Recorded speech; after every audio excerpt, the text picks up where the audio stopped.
रात में रोटी प्याज मांगने वाली चुड़ैल पर आधारित एक कहानी इस प्रकार हो सकती है। कहानी कहानी रात में रोटी प्याज मांगने वाली चुड़ैल। एक छोटे से गांव में जहां लोग साधारण जीवन जीते थे, वहां एक पुरानी किंवदंती सुनाई जाती थी। कहते हैं कि गांव के बाहर एक सुनसान जगह थी, जहां लोग अक्सर रात के समय जाने से डरते थे। उस जंगल के बीचों बीच एक पुराना कच्चा मकान था, जो हमेशा अंधेरे में डूबा रहता था। गांव के बुजुर्ग कहते थे कि वह मकान एक चुड़ैल का घर था। यह चुड़ैल रात के अंधेरे में, जब पूरी दुनिया सो रही होती, एक डरावनी आवाज में रोटी और प्याज की मांग करती थी। अगर कोई भी व्यक्ति उस आवाज को सुनता और मदद के लिए जाता, तो वह कभी वापस नहीं आता। एक रात गांव में एक युवक राजू, जो नितानत बहादुर और निडर था, ने सोचा कि वह इस किंवदंती को खुद आजमाएगा।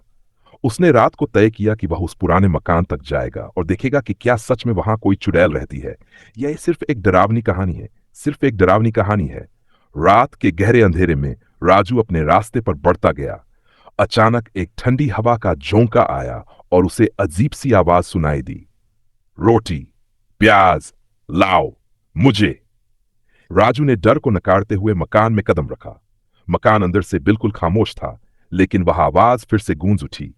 राजू ने बाहर की ओर देखा तो उसने एक महिला की आकृति देखी, जो धीरे धीरे उसकी ओर बढ़ रही थी। महिला के चेहरे पर बहुत डरावनी मुस्कान थी और उसके हाथ में एक पुराने समय का घिसा पिटा चाकू था। उसकी आंखें खून लाल हो चुकी थी और वह लगातार वही शब्द दोहराए जा रही थी, रोटी प्याज। राजू हालांकि डर से बेजान हो गया था, लेकिन उसने साहस नहीं खोया। वह महिला के पास पहुंचा और जैसे ही उसने पूछा, क्या तुम रोटी और प्याज चाहती हो, चुड़ैल ने अपनी घातक मुस्कान में कहा, तुमसे पहले कितने ही लोग आए थे, लेकिन किसी ने भी मुझे नहीं दिया। अब तुम मुझे देना चाहते हो तो जान जाओगे कि क्या होता है। अचानक राजू के सामने एक भयंकर अंधेरा फैल गया और उसे महसूस हुआ कि वह चुड़ैल उसे अपने जाल में फंसा चुकी है। वह बिना कुछ समझे सीधे उसके हाथों में आ गया। अगले दिन गांव वाले जब राजू को ढूंढने गए, तो वह ना तो घर लौटा और ना ही उसका कोई निशान मिला। गांव वाले मानते थे कि वह चुड़ैल अब राजू को भी अपनी सजा दे चुकी थी। तब से लोग रात को उस जंगल से और उस पुरानी हवेली से दूर रहने लगे, क्योंकि अब उन्हें यकीन हो चुका था कि रोटी और प्याज मांगने वाली चुड़ैल सचमुच वहां रहती है, और जो उसकी मदद करने जाता है वह कभी वापस नहीं आता। यह कहानी एक डरावनी किंवदंती की तरह है, जो रात के समय अकेले बाहर जाने से बचने का संदेश देती है। राजू की गायब होने के बाद गांव में डर और सस्पेंस फैल गया। लोग अब और भी ज्यादा सतर्क रहने लगे थे और रात के समय घरों से बाहर निकलना तो दूर, वे अपने दरवाजे और खिड़कियां तक बंद रखते थे।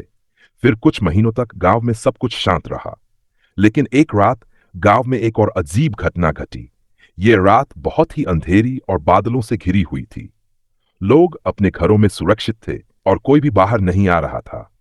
उसी रात गांव के एक छोटे से बच्चे मोहन ने अचानक वह डरावनी आवाज सुनी, रोटी प्याज। मोहन को यह आवाज सुनकर समझ में नहीं आया कि यह क्या था, लेकिन वह बहुत ही शरारती बच्चा था और हमेशा अपने दोस्तों से कहा करता था कि वह चुड़ैल की किंवदंती को नष्ट करेगा। मोहन ने तय किया कि वह अब इस आवाज का सामना करेगा और पता लगाएगा कि इसके पीछे क्या है। वह अपने छोटे से बैटरी ऑपरेटेड टॉर्च को लेकर डर को नकारते हुए धीरे धीरे उस पुरानी हवेली की ओर बढ़ने लगा। जैसे ही वह हवेली के पास पहुंचा, उसे वही घनी और डरावनी आवाज फिर से सुनाई दी, रोटी प्याज लाओ। मोहन ने पहले तो थोड़ी देर सोचा, लेकिन फिर साहस जुटाकर वह अंदर चला गया। जैसे ही मोहन हवेली के भीतर पहुंचा, उसे अंधेरे में एक पुरानी सी कुर्सी पर बैठी हुई वही चुड़ैल दिखी। उसकी आंखें लाल थीं और उसके हाथ में खून से सना हुआ चाकू था। लेकिन इस बार चुड़ैल ने मोहन से कुछ अलग कहा, तुमने मेरे भूतपूर्व शिकारों को देखा होगा, लेकिन तुम तो कुछ अलग हो। तुम मुझे क्या दोगे? मोहन ने बगैर डर के कहा, मैं तुम्हें कुछ नहीं दूंगा। मैं जानता हूं कि तुम एक चुड़ैल हो और तुम लोगों को डरा कर मार डालती हो, लेकिन मुझे नहीं डर लगता। चुड़ैल ने एक भयावह हंसी के साथ कहा, तुम समझते हो कि तुम बच पाओगे? मुझे रोटी और प्याज से कुछ नहीं चाहिए। मेरी असली शक्ति इस डर में है जो मैं तुम्हारे दिल में फैला सकती हूं। तभी चुड़ैल ने अपनी आंखों में एक अजीब सी चमक डाली और मोहन को अपनी ओर खींच लिया। मोहन को ऐसा महसूस हुआ जैसे वह किसी बुरी ताकत के चंगुल में फंस गया हो।